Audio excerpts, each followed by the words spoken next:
Somebody already called. Who called? Is that her calling already? No. Okay, there it is. Whatever. So I have to do edit privacy, do it public. It says you're public already. Nope, it wasn't. Isn't that crazy? Now it is. Okay. Crazy. Now share onto hers. Everything is crazy.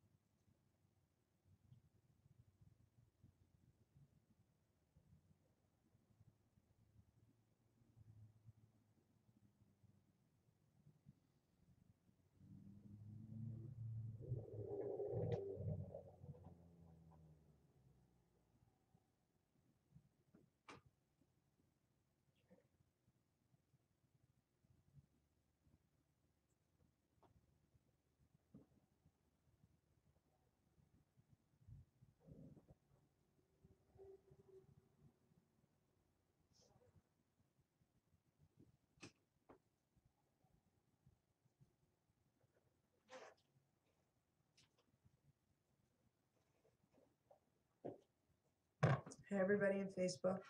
You too loud or you good? Facebook world. All right, let's see.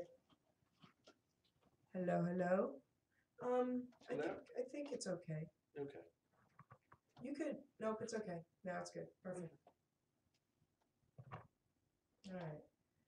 So, hey, everybody. We'll be starting in a minute.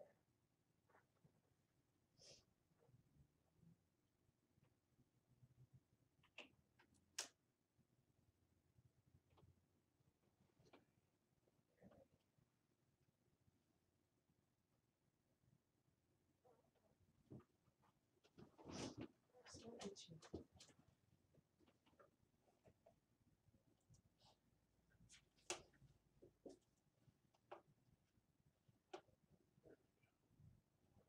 And it's on YouTube, Gina? Here you go. Yep. All right, That's the YouTube one version.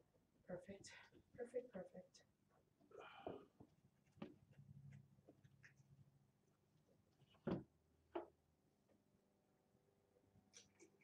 Yeah, I'll put the Facebook there. You can see the comments. But Huh? I'll put the Facebook there. You can see the comments. So I might change it to Facebook. Okay.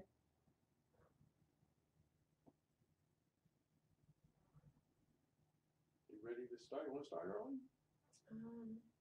Just have like 30 seconds. All right. Good? Okay, let's do that. Let's turn the mic off.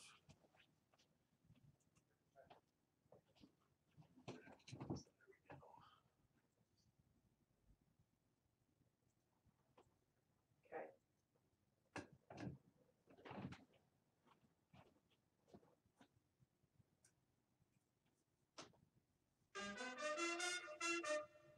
Ladies and gentlemen, Geri Petito.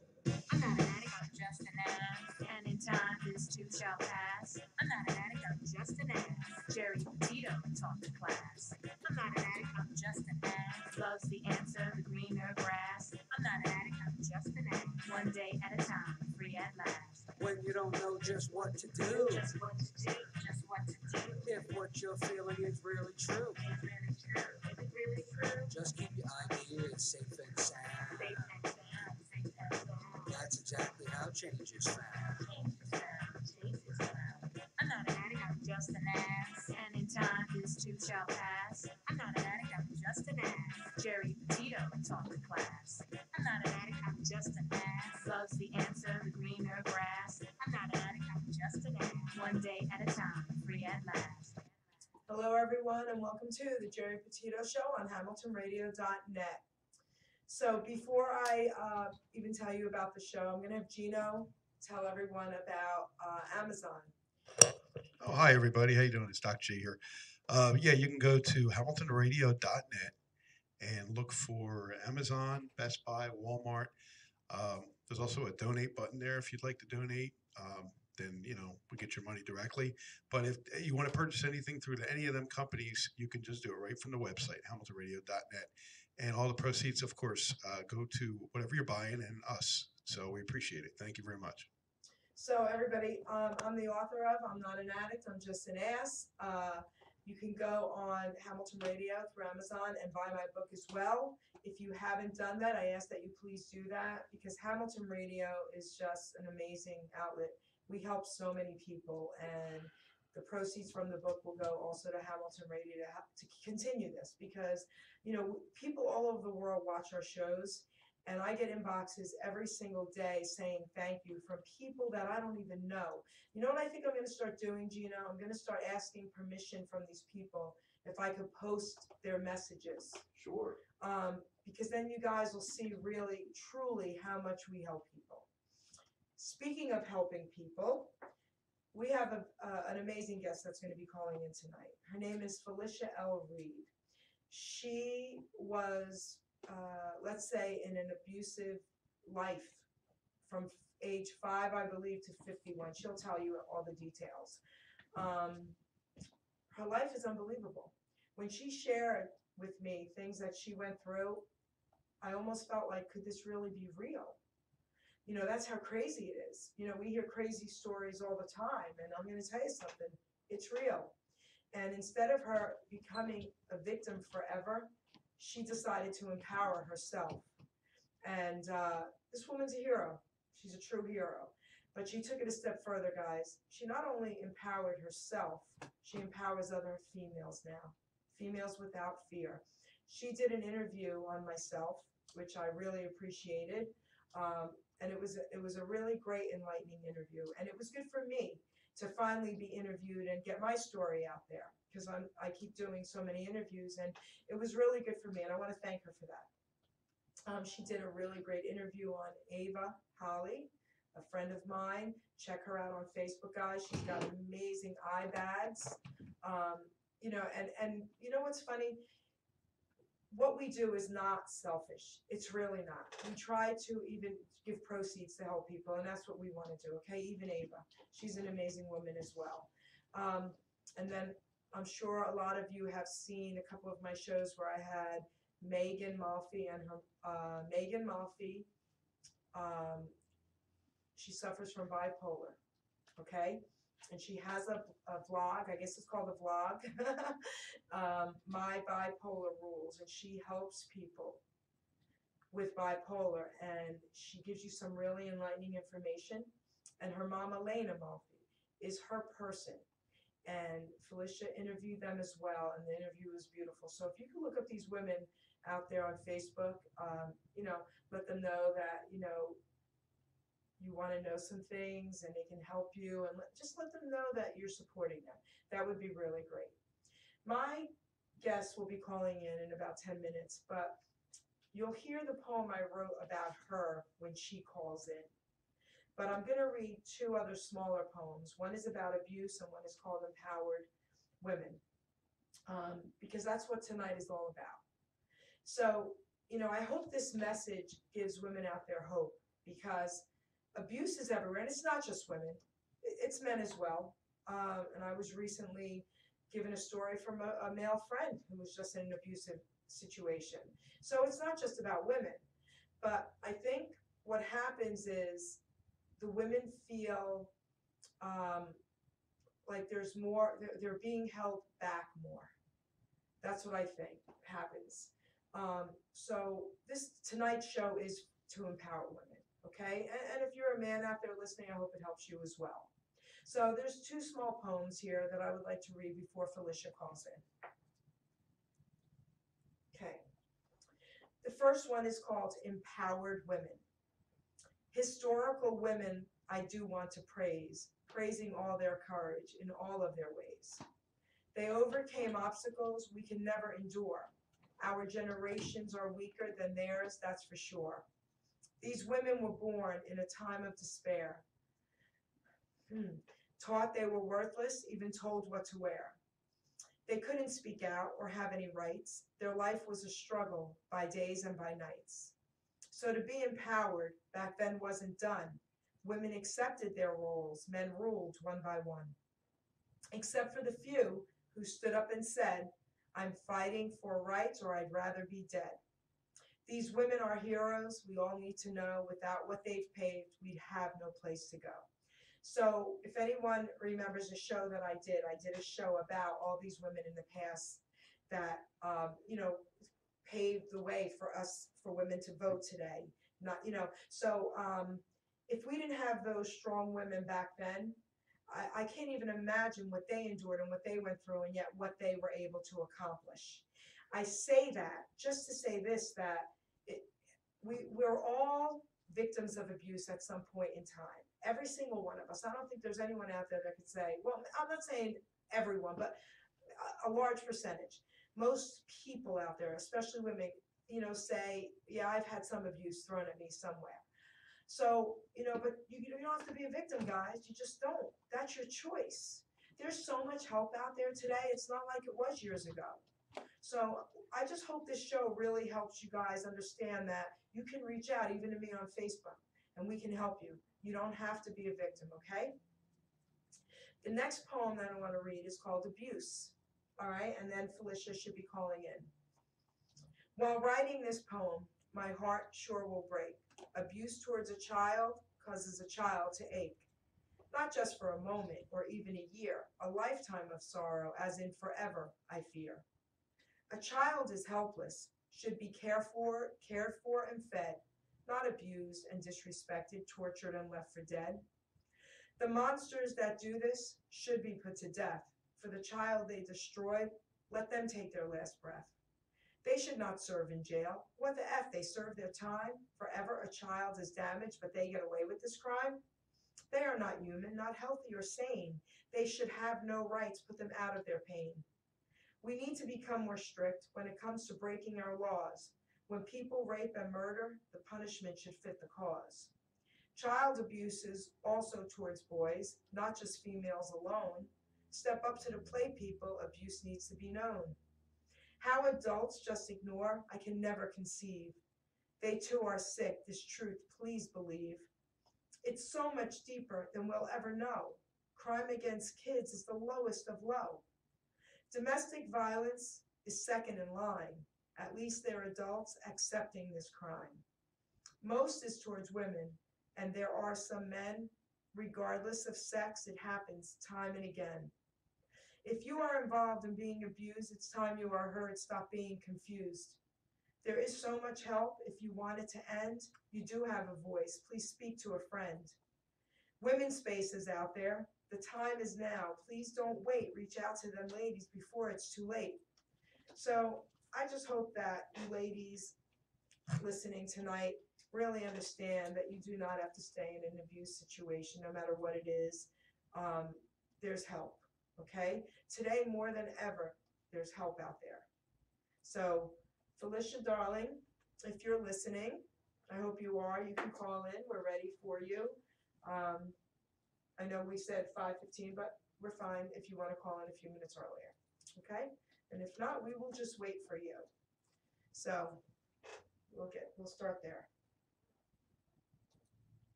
Having a problem with this. Hi, Paula. Paula Viger's watching. So, every day we keep hearing about more and more abuse. It just blows my mind that it's not only still happening, with all the awareness that's going on, but as adults, some women even allow it. It just blows my mind. I don't know.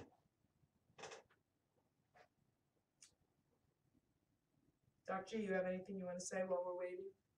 Oh, about abuse? Oh yeah, a whole bunch of stuff. Yep. Before our callers, abuse is never what anybody thinks it really is. Mm-hmm. It seems like it's more like, and it doesn't happen by the people everybody thinks it does. And that's the other.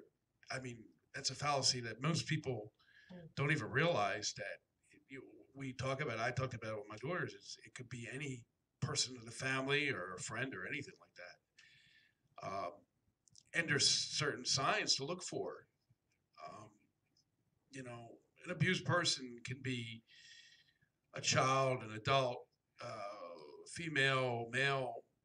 It really doesn't matter, but it seems like predominantly it's more children that go through it. And I don't know if it's equal with the male and female, but I would say more females get abused than anybody. At the same time, the world's changing right now, so we don't even know the statistics of that. It could be changing in front of our eyes. I feel that more abuse. Well, let's hear from her. She's calling now, so Okay. I'll put that on hold for Okay. now. Thank you. Hello? In front of our eyes. Hold on. I feel that more abuse. Hello? Let's hear from her. She's calling now, so I'll put that on hold for now. She's there. Hello, Felicia? Hello? In front of our eyes. What's happening, I Gina? don't know. She's there. She's listening to it. Felicia? Hello? Let's hear from She's her. listening to the feedback. I'll put that on hold for now. I can't hear her at all. She's on. She's on. Hello? Hello? She's there. You can hear her. I can't hear her. No, I know she was there, but you can hear the background of talking. Felicia, try calling that phone number again. Because I called in earlier, it was fine. She's there now. I can see her number. She there now? No, she hung up. Okay, she'll call back.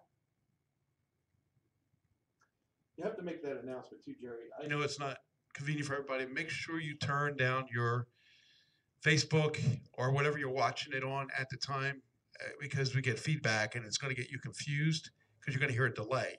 So make sure you always turn it off when you call in. Okay, here we go. Okay. Hello, Felicia? There she goes. Hi, I'm here. Hey, how are you, sweetheart? I'm good. How are you? I'm good. Okay, so this is so exciting. I couldn't wait to interview you now. Oh, yes, we get to do this. We get to do this. I gave a little intro about you. Okay. Your interview and my interviews go a little differently. I kind of give you the floor and you tell your story. So before we Oh, do, gosh. no, but listen, it's awesome. It'll be fine because that's what they're used to my shows being like.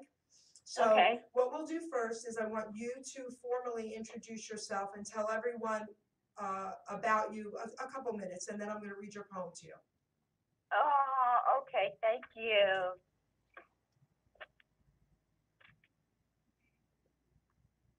So just let me know when we're recording, right? Oh, yes, we're recording. So yes, tell everyone your name and who you are. Yep. Okay, I'm going to go on 3. 1, 2, 3. Hi, everyone. My name is Felicia Reed, and I am the founder, owner of Put It in Perspective, a life coaching entity. I am a certified life coach, a certified spiritual and Christian coach.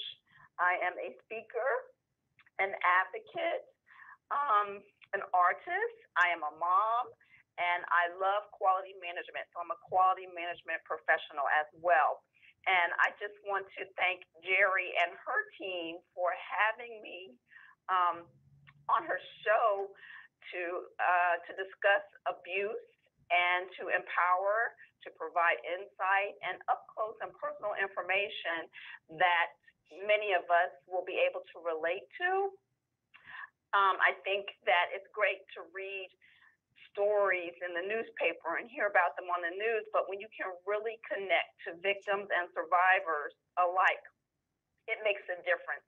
And that's part of the work that I am doing personally, is to connect to as many survivors as I can so that we can share our stories. And I interviewed Geri on my show, Females Without Fear, as a virtual host for WBTBN, and now I get to be on her show and deliver the message of empowerment. So, Geri, thank you for having me. You're welcome. This is so cool. All right, so I'm going to read your poem first, okay? We'll start there. Okay. All right. So, I called it Felicia. Felicia L. Reed is a woman in power. I'm writing this poem showing honor this hour. She's a survivor of abuse from age 5 to 51, first by her mother, that's where it begun. Abused by others, family members and friends, her eye socket punched in as evil transcends. Her story unfolds, which helps her to heal. Instead of collapsing, she dropped down and kneel.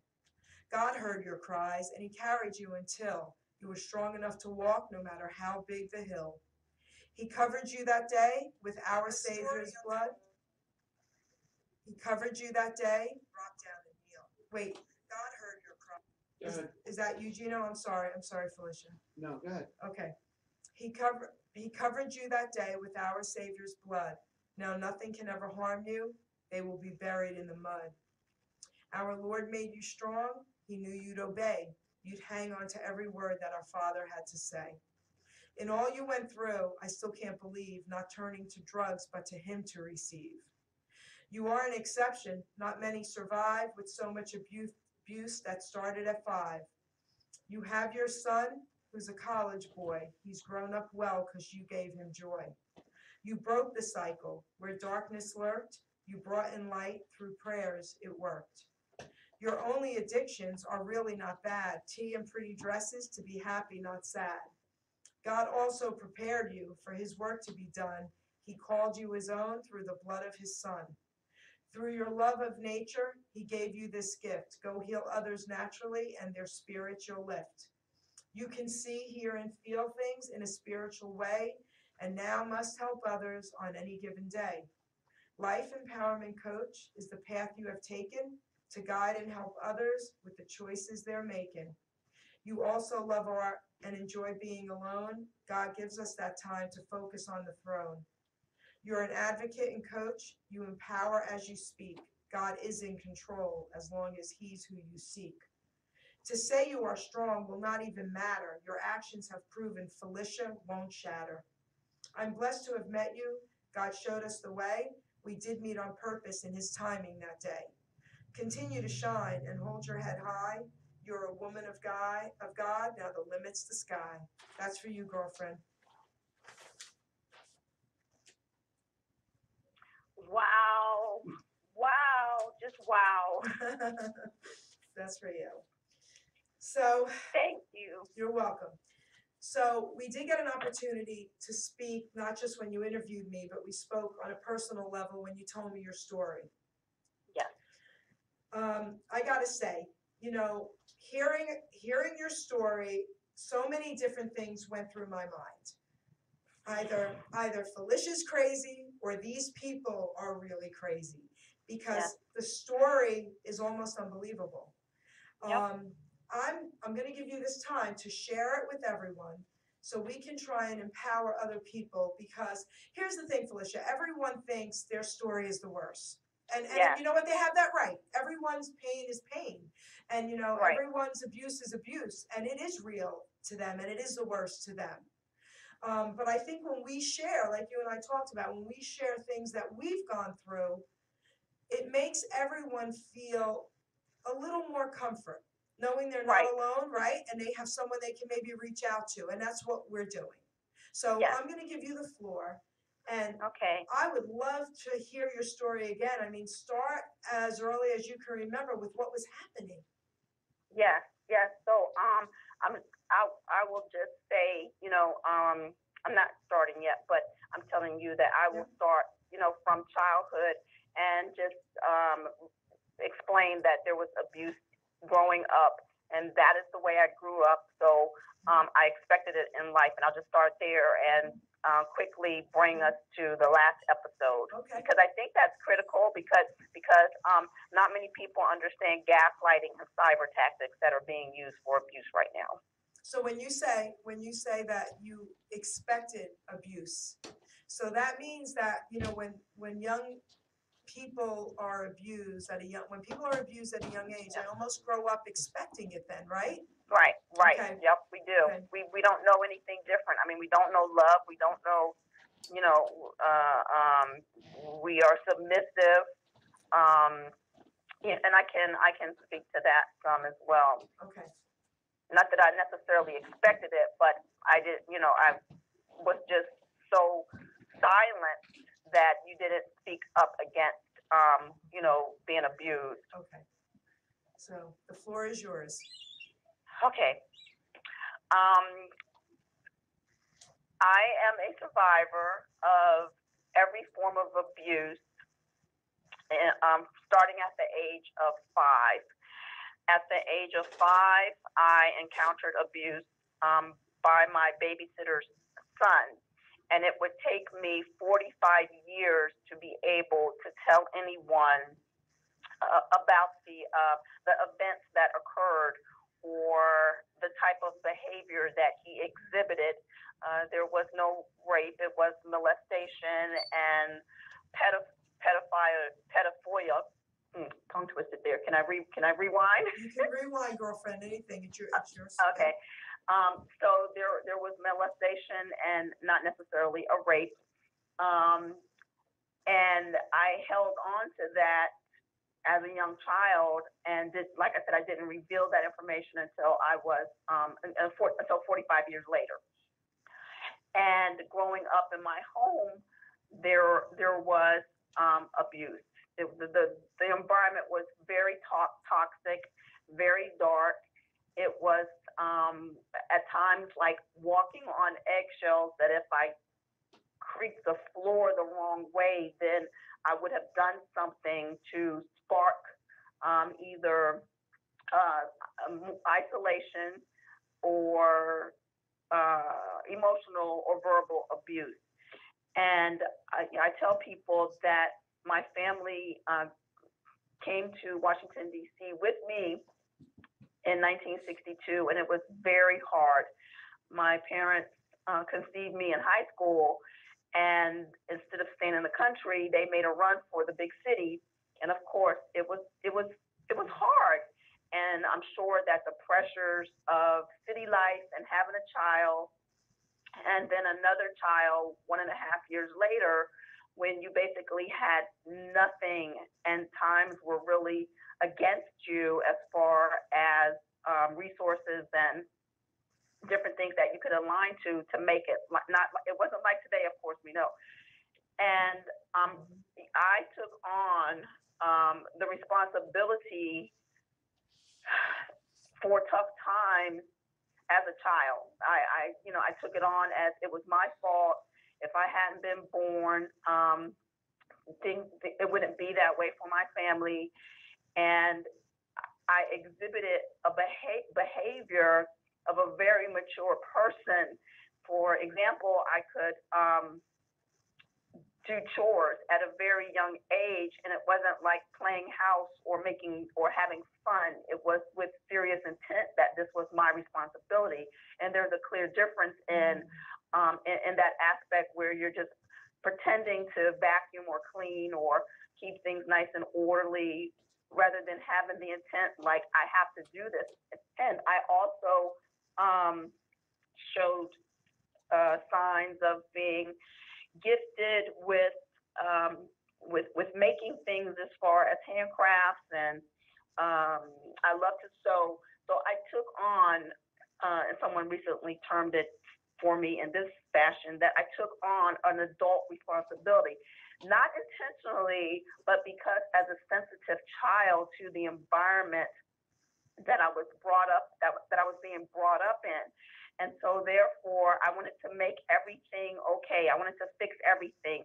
I started to create the love and the peace and the best family unit, around me that I could. So I did things to make it that way, to make the environment that way. So I had another brother, like I said, at 1.5 years after I was born, and then another brother 10 years after my birth. And things were not always bad, but the bad sure does outweigh the good because of the damage that was done. And my parents would later go on and divorce. It was a very brutal and bitter divorce where the kids were pawns in almost a game. And I can remember, and I think Johnny Carson was getting a divorce at the time my parents were. And I would always check the news to see where they were, where Johnny Carson and his wife were in their divorce, as far as setting the tone for what we were going through, even though I had no inside information as far as, what he was enduring. But the divorce was brutal, and I was asked by both parties if I would testify because at that time you had to have testimony from someone saying that the divorce was warranted. So I agreed to testify that my parents should be divorced. How old were you at that moment? I was an adult. Okay. I was an adult, and that's why Okay. they asked me, because Got it. they said we don't want to involve any more of the family, Got it. and you live there, and do you think, and so I told both parties I will tell the truth. Okay. I don't think my parents like each other, and they need to be divorced. It's not a peaceful, healthy environment, and that's what I said. Okay. Well, it would divorce granted, and I would go off later into my 20s and tend to migrate towards broken men, not just men, but broken people. I was such a fixer that I migrated towards anyone who needed help with their own lives, or who exhibited the same type of behavior that both my parents exhibited. And so I had destructive relationships. They were not constructive. They were not love. They were destructive. And the most painful relationship that I had was with someone who was very, very, very abusive in every single category: emotional, physical, spiritual, financial.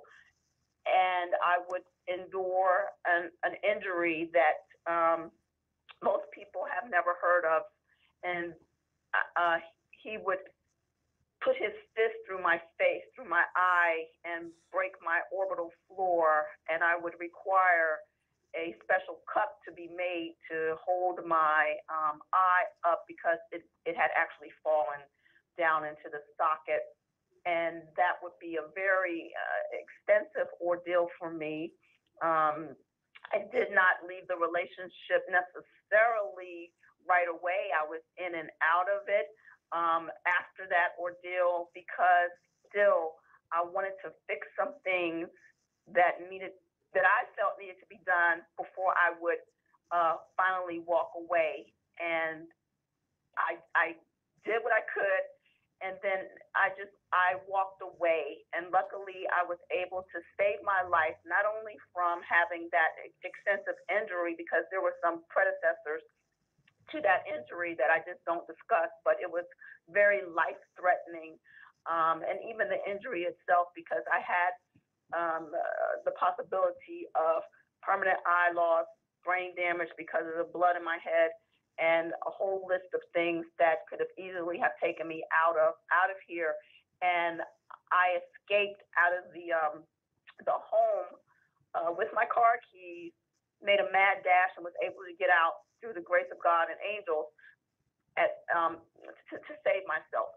But it was not the first time that I had to do that. It was the first time that I was severely injured. So I got out of that relationship, and I would spend a lot of time to myself because I needed to. And I would then get into another relationship. Well, that relationship was the relationship that I was meant to have. And I would have a son from that relationship. And my son's father and I, we did okay. But the influence of the family started to show up, and his family had love and connectivity and very, very deep levels of support, whereas I came from a family of destruction. And there were some instances, and communication started to break down, and that breakdown became an opening for the rest of the relationship to break down, and we separated. However, I can say that today, I love his family. We are best friends. A lot of people think that we are married, and we have a committed relationship to raising our son forever. And he's in college right now. So that relationship was not abusive. However, when you're so beat up, you don't know true love or salvageable relationships, even when you do have disagreements or, problems that need to be tweaked. So I would come out of that relationship and go off and pretty much focus on my son 24/7. I was very hands-on, but I tell people not in a helicopter or hovering kind of way. But I wanted to make sure that I think that was the starting point of me realizing I needed to break the cycle of abuse and that I wanted to raise my son differently and make sure that what happened to me as a child did not happen to him. So I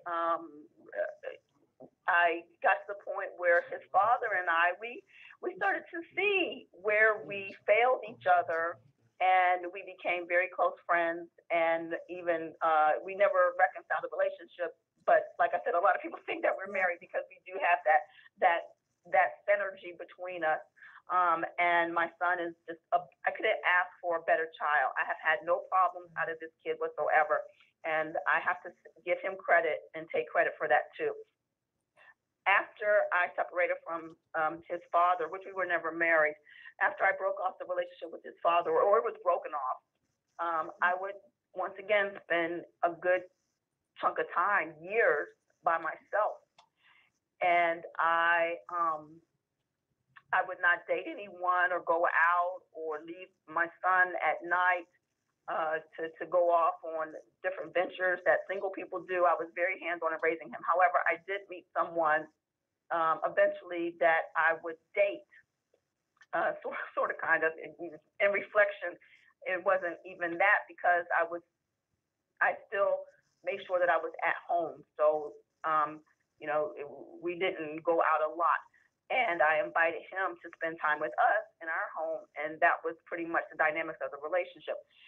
And eventually I would find out that relationship was the on and off, red flags, signs and symbols of concern that were taking me back once again to things that I had seen earlier in my life.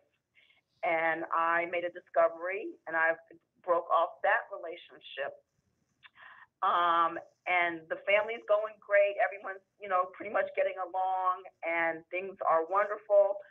And at 50 years old, I would have a celebration of life, my 50th birthday, where I had made it. I had come out of so much, and much more than anyone can ever understand. And I don't know percentage wise, but a very high percent of it was dark. I had not had, protection, safety, love, security, comforts, and those things that people naturally have. I didn't have that, and I had probably finally gotten it right when I turned 50 or just before, where there was peace, there were no men, just me and my son and the family, and I was comfortable. And going after the 50th birthday party, where the family was very supportive, I don't know what happened. I've been told that celebration of 3 days created a spark for generational hate, harm, and jealousy that got ignited in a huge way.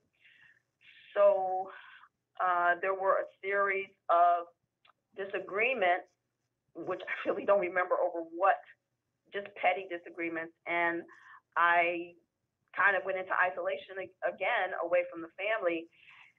And at 51, I would endure the worst abuse of my life.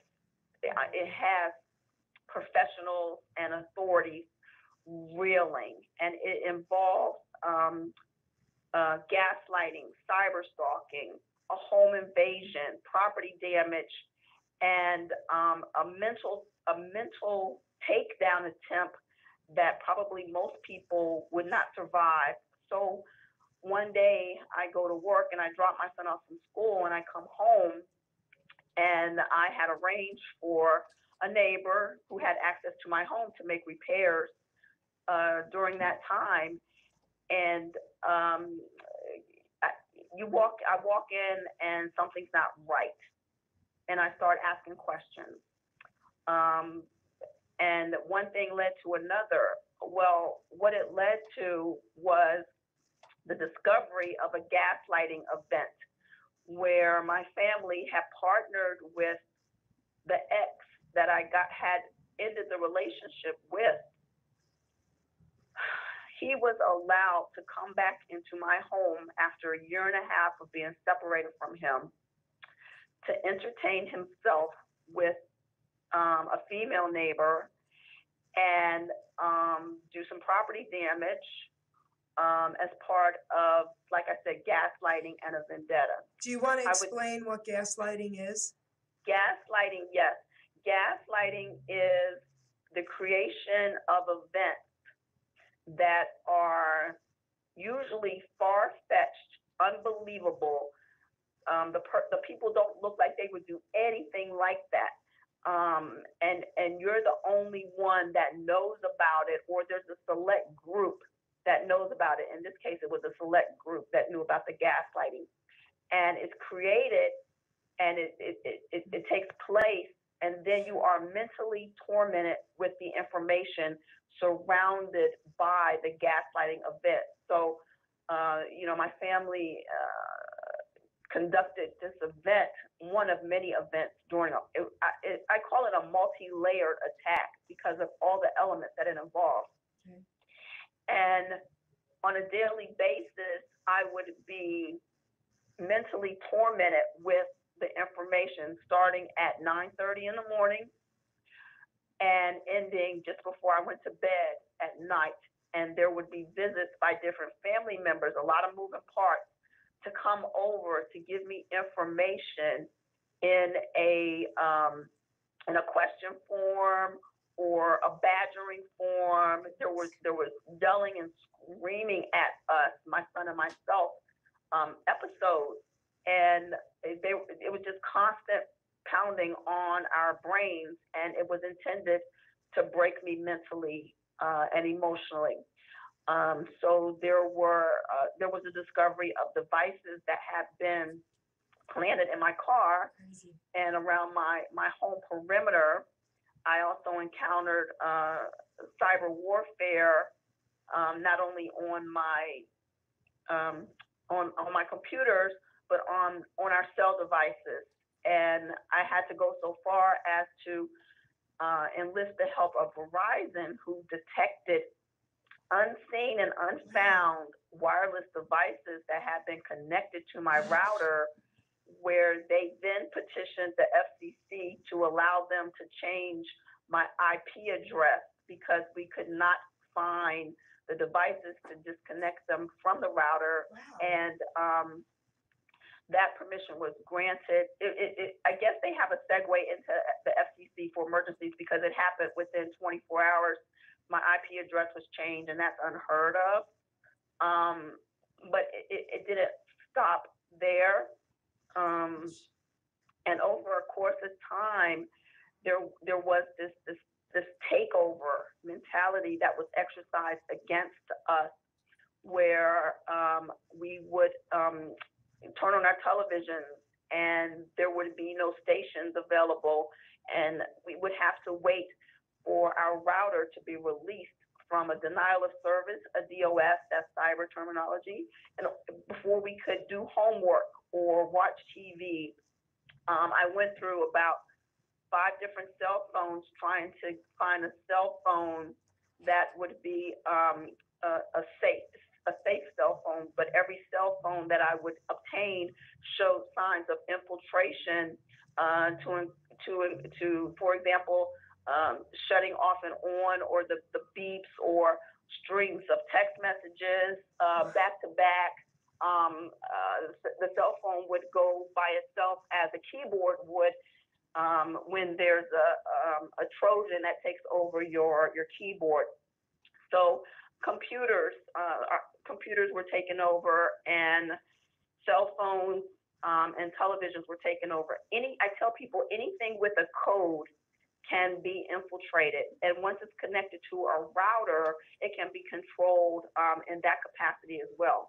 So according to my family, this was supposed to teach me a lesson in life, but the lesson was really generational hate that they opted to use um, to just do what generational hate does.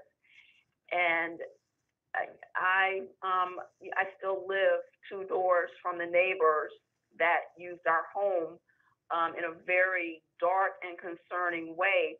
And so this person that I have been dating probably was ultimately seeing someone in my neighborhood all along. And it would be the kind of scenario where you go out the front door and they come in the back door, and we would be harassed and practically have to go into an in-home isolation in our own neighborhood. And we live in a golf course community, you know, pretty middle class, up to upper middle class. But that recovering from that abuse and the brain fog and the mental wear and tear from my immediate family members was the worst abuse that I would ever encounter. And it has so many people reeling because of the degree to which a group or gang, as they call themselves, you know, came after me as one person for fun and games and to really torment. And I would have to take an exit walk from one entire half of my family in order to save myself and my son. And that was probably the only way that I kept us sane during a very concerning time. And I had been very close to my family. I had, you know, spent every free moment with them.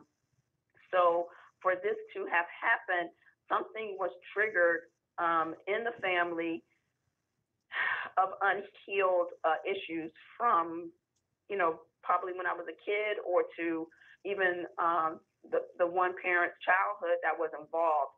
And today I work with people to help them to speak the terminology of cyber warfare, stalking, revenge porn, gaslighting, triangulation, mirroring, grooming, and coercion, because all of those techniques and tactics were used against me in the multi-layered attack. When my family partnered with the neighbor that had access to my home, it would be insinuated and reveal that this person had been watching me for years and I didn't know it. And so all of these people got together and created this perfect storm. And the only thing that saved my life was isolation. God, not the only thing, but God saved my life. I know He did it. Yeah. And then me becoming so super smart or empowered on the techniques, because I had no idea of like ground amplifiers or, you know, being able to control a router by getting the IP address, or devices that could be planted in cars that look like a regular, you know, mirror or a light bulb. So it was very dark. Unfortunately, you know, it did involve family, and that makes it just gut-wrenching. It makes it just gut-wrenching that you have DNA with predators that use their darkness against you. You're right. And it's you know, I tell people, you know, there are predators and, you know, abusers out there, and their families don't know anything about that type of behavior. I mean, we hear the stories all the time.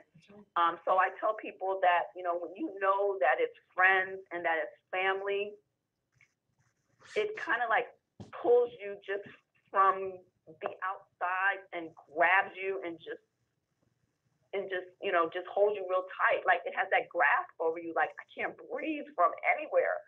And the mental torture was so bad. And the only way I can describe it is it felt like someone was pulling my brain out of my head with a corkscrew, and there was no opening. And I'm just thankful to all forces and powers that kept me, pretty stable through everything to come out in the capacity that I have, where I can function and go help other people at a very high level, and that I can use the chemicals and enzymes that got ignited, like fight or flight chemicals that get ignited when you're abused, and I can use that in a beautiful way. So I do a lot of work. I will work 26 hours straight if I have to, to make sure that people are aware of different types of abuse, and that they know that they're not alone and that they need to walk away. So that's just briefly, to say that childhood abuse spills over into adulthood. And when things aren't addressed and healed early and willingly, then they magnify, they amplify, they transmute into something entirely unreal. And the more advanced we become, the worse the abuse is, because they don't always have to touch you. They don't have to put their hands on you anymore. Just trying to fight something that you can't see will cause you to, to be harmed. And it's completely changed my life around. It's shown my son, one, who his family is, and two, these are things that people do in the world, and the impact has been huge because we had touched so many lives, and there's so many people impacted and concerned by the degree of abuse that I encountered. Certainly no one wants to go to work and come home and find out that you live in a community where your neighbors would violate you in the degree that we were violated, and to have been friends and family, and those would be the ones that would hurt us the worst. So I'm thankful. I have a lot of peace. I don't harbor bitterness or anger, revenge, remorse. I just want to learn as much as I can and to help as many females as I can. However, I'm helping some men too, because they're getting it. That's right. But my passion is in not to become what was done to me, but to be different and to be there for others. So onward I go, and I can be reached for coaching, for speaking, for fiber art. What else do I do? Oh, advocating. Yes, I advocate for cyber and domestic violence now, and I make myself available for anyone in need, and I just pray to reach as many as I can. Felicia, so Geri. If I didn't get to talk to you prior to this interview, I'm going to tell you something. The majority of my guests, I only talk to them for a couple of minutes, get their silly facts so I can write my cue poems for them. Because Right. I want to be, I don't want to use the word shock factor, but I like to hear it for the first time from my guests as my listeners are listening, Right. But You couldn't have taken this for the first time. I couldn't have done that. And, there was something that made me question you about a couple things, and you called me immediately, and that's when we got to talk about everything. Right. And there's so many things that I want to say to you. Let me ask you a couple of questions, because I know my Sure. listeners are probably thinking this, and I did ask you, but I want you to give them the answers. So a couple things, well, 3 things. And I think I even said this to you then. I said, there's 3 things. Number 1, if you know who these people were and you know for sure it was your neighbor, how come they were not arrested? I gave the codes to my home to a neighbor that I trusted. So it's like with giving someone your car and you say, go to 7-Eleven and come right back. If they go to McDonald's or somewhere else, you have no control over that because you gave them the keys. So one thing, that I have found out in working with everyone that I have is that, I entrusted this person with the access to my home, and that also goes to show that that's part of the dynamics. If you give someone the access to your home, you really can't say what they can do with that access. And it was intentional, and all the work that this person did for me always had to be done during the day while I was at work. It was never, an evening time thing or a weekend thing. His stance was, I'm only available to work during the day. So there was something there, and I didn't pick up on it. And the last episode where my family got involved was probably not the first time that our home had been violated. Okay. Now, your family, let's talk about that for 1 minute with your neighbor. So, did they all know each other? Were they all friends? I always say this. I say, I can understand one crazy person. And I might be able to understand two crazy people that hang out together. But but I always have a hard time when you see a group of people that are, murdering an older woman and just like smashing her head into the ground, and the three of them are laughing. I have a hard time with how could there be so many that think the same way. So Geri, I had to question that myself, and honestly, in hearing you say that, I'm still questioning it, because there should have been someone. They all have motives. The neighbor, the male neighbor, his motive was that I had rejected him, and I would not give any attention to him in the way that he wanted it. There you go. He couldn't get past the friend part. There you go. So the female neighbor, she could not. Maybe there was female envy or jealousy. So those two, and then the ex-partner, he wanted to, be kept. Like, I don't want anybody to find out that I was seeing her neighbor, or that she found me with someone else, or I just want. So I will hurt her so bad that she won't be able to do anything, and people will not believe her. Got it. And because there was a breakdown in my family, where we had a disagreement, that was the segue and the opening for the family to reach out to the other parties, and they would form an alliance. So it was the perfect storm. There you go. I think I shared this with you as well. My dad's family, amazing, amazing people. My mom's family, most of them not so amazing. So I've had some stuff thrown at me as well. And I mean, evil people, evil. Yeah. And to think they were related is even crazier, right? Yeah. But your mom, your own mom, that's the saddest part of this. Yes, my mom, and there were people that started to. So there was live streaming, and that the devices that were being used were, of course, carrying either images or voice or whatever they were using. And there were people that reached out to me to tell me the story, to tell me what was going on, but no one wanted to see anyone, get in trouble for stalking or for cyber warfare. So so there was this loyalty, yet disloyal to what my son and I were being exposed to. And my family really had these people believing that I needed to learn this lesson. And that's part of the narcissistic personality disorder. Exactly, narcissistic.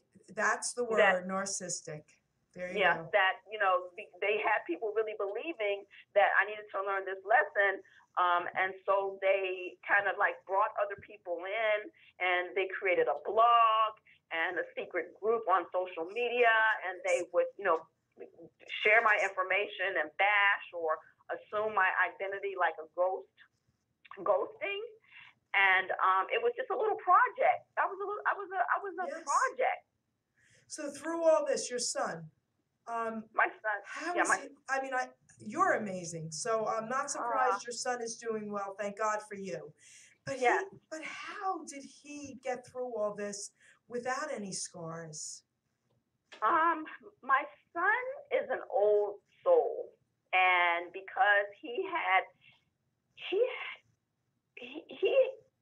he saw me catering to my family, and he had his father's family, so he had a comparison. He's like, it's not like it's not like it is in my father's family, how it is in my mother's family, and something's not right. Or he knew that I catered and that I was under control, by my family, and fearful, not to be or do who and what they wanted me to do. So my son is very intuitive, I will say, and he's very quiet in nature, and he's very accepting. And actually, during one of the evenings where we were being verbally abused by family members, because that was a routine. That's part of the gaslighting, is they mentally pound on you with the information.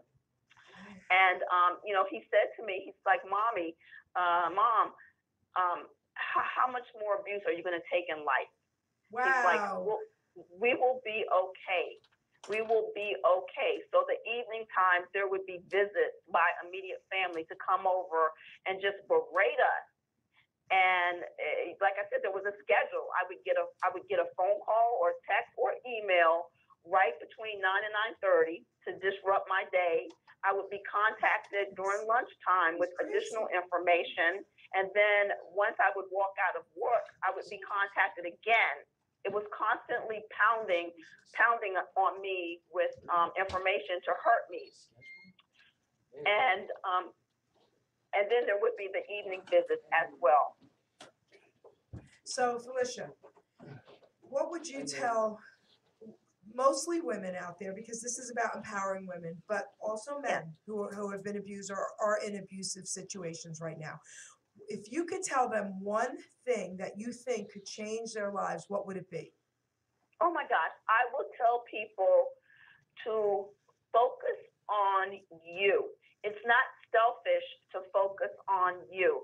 I believe that part of my problem or issue with being abused so much is that I was focused on other people. So I encourage everyone to focus on themselves, and the right things will happen. I took my eyes off of me. I put me on a firing line for other people to take out their hurt and their pain.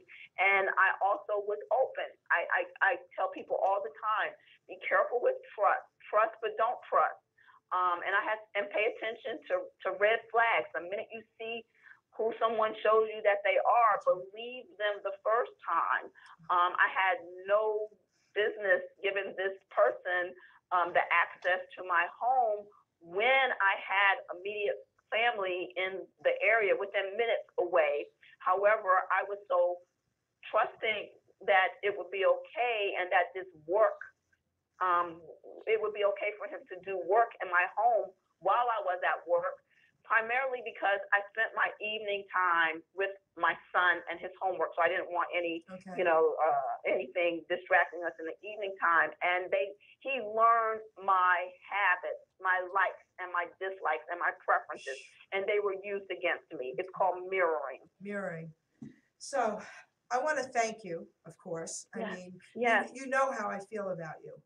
Yes. So I want to thank you for interviewing me, interviewing some friends of mine that are amazing women. Thank you. And I want to thank you for being here tonight with me, allowing me to interview you.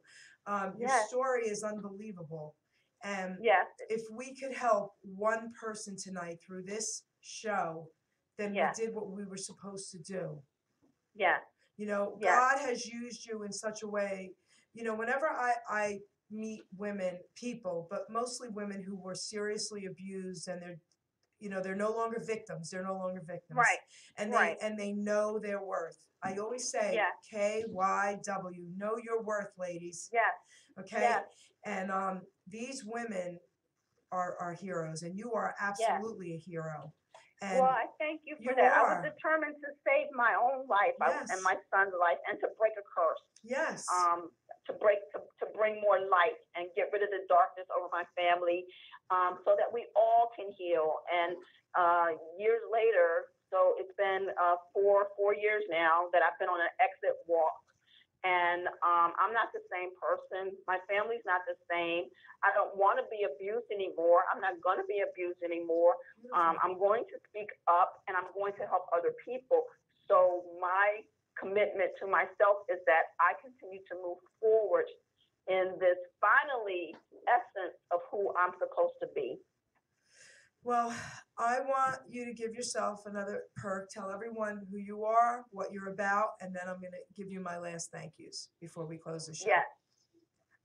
I'm Felicia Reed. I am founder owner of Put It in Perspective. I am a certified life, spiritual, and Christian coach. I am also a motivational speaker, an advocate for both cyber and domestic violence. I am a fiber artist, and I am a quality management professional, and I am a virtual television host for WBTVN, Females Without Fear. Yeah, beautiful. So I want to thank you again. I want to thank you for so much. being my guest. And, you know, the door is always open. We'll do this again in the spring. I'd love to have you again. Maybe one day we'll all get to meet. Me, you, and Ava, right? Maybe Megan, Yes. and, right? Maybe we'll all get Yes. to meet. You're a beautiful woman. Keep doing what you're doing. God is so proud of you. And your son, give him a hug for me. I will. Wow. And Geri, thank you for creating this platform for so many of us to connect in this way and to share, to inspire. Well, we're going to share the show everywhere, girlfriend, all over the world. It's going to Australia, my gosh. especially. Yep. Yep. Oh my gosh. I love you. Yep, I'm and coming to thank New you. Jersey soon. Come I on, will let girlfriend. you know, and Come we will on. definitely see each other. Okay. Yes. Thank you, Felicia. Okay. Mwah. I'll talk to you soon. Okay, Thank honey. you. Love you too. Love you too. Okay. Bye. Bye-bye. So, wow, what a great show. What a great guest and insane information you guys just got, right? Mhm. So if you didn't hear everything that she said, you want to hear from the beginning, because her story is crazy. It's almost unbelievable, but it is true. So I know a lot of crazy people in my mom's family. Believe me when I tell you, that are evil people. So I know her story is true. I just want to say thank you to everybody out there who's listening. And again, if there's anyone, male or female, anyone who feels that they are stuck in an abusive relationship, if something is going on in their lives that is not okay, there is help for you out there. Get in touch with me on Facebook. I will absolutely do everything in my power to steer you in the right direction. All right. Thank you, everybody.